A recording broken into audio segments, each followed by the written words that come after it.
കേരളത്തിന്റെ പേര് കേരള എന്നതിന് പകരം കേരളം എന്നാക്കുന്ന ബില്ല് ലോക്സഭ പാസാക്കി. പ്രതിപക്ഷ പ്രതിഷേധത്തിൽ ചർച്ച കൂടാതെയാണ് ബില്ല് ലോക്സഭ പാസാക്കിയത്. ലോക്സഭ നാളെ വരെ പിരിഞ്ഞു. ടി.എസ്. ആദർശ് ഉണ്ട്. ആദർശ്, എന്തൊക്കെയാണ് കൂടുതൽ വിവരങ്ങൾ?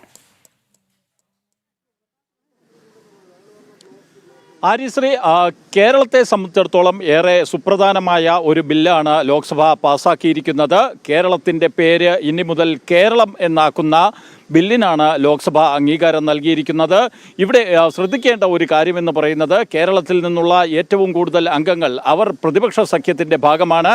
അങ്ങനെയുള്ള ആ എം.പിമാർ അടങ്ങുന്ന പ്രതിപക്ഷം സഭയിൽ വലിയ ബഹളം വയ്ക്കുന്നതിനിടെയാണ് ഈ ബില്ല് പാസ്സാക്കിയത്. എന്തായാലും കേരളത്തോടുള്ള ഈ പ്രതിപക്ഷ എം.പിമാരുടെ താല്പര്യം എന്താണെന്നുള്ളത് സഭയ്ക്കുള്ളിലെ അവരുടെ സമീപനത്തിൽ നിന്ന് തന്നെ വ്യക്തമായിരിക്കുകയാണ്. പ്രതിപക്ഷത്തെ സംബന്ധിച്ചിടത്തോളം അവർക്ക് അവരുടെ രാഷ്ട്രീയ അജണ്ടകളുണ്ട്. എന്നാൽ മറ്റ് പല സംസ്ഥാനങ്ങൾ, പ്രത്യേകിച്ച് തമിഴ്നാട്ടിൽ നിന്നുള്ള, ആന്ധ്രയിൽ നിന്നുള്ള ഒക്കെ എം.പിമാർ അവരുടെ സംസ്ഥാനത്തെ പൊതുവായി ബാധിക്കുന്ന വിഷയങ്ങളിൽ ഒരു ബില്ലോ ഒരു ചർച്ചയോ സഭയ്ക്കുള്ളിൽ നടക്കുമ്പോൾ അവർ ആ ചർച്ചയുമായും അതുമല്ലെങ്കിൽ ആ ബില്ല് പാസ്സാക്കുന്നതുമായും ഒക്കെ സഹകരിക്കാറുണ്ട്. എന്നാൽ കേരളത്തിൽ നിന്നുള്ള എം.പിമാർ അവർ ഈ പ്രതിപക്ഷ ബഹളത്തിൻ്റെ ഒപ്പമായിരുന്നു എന്നുള്ളത് എടുത്തു പറയേണ്ടതാണ്. എന്തായാലും ഈ പ്രതിപക്ഷ പ്രതിഷേധത്തെ തുടർന്ന് സഭ നാളത്തേക്ക് പിരിഞ്ഞിരിക്കുകയാണ്. രാജ്യസഭയിലും പ്രതിപക്ഷത്തിൻ്റെ ഭാഗത്ത് നിന്ന് ചെറിയ പ്രതിഷേധങ്ങളൊക്കെ ഉണ്ടായെങ്കിലും സഭാ നടപടികൾ തുടരുന്നതായാണ് ഇപ്പോൾ അറിയുന്നത്. ആര്യശ്രീ.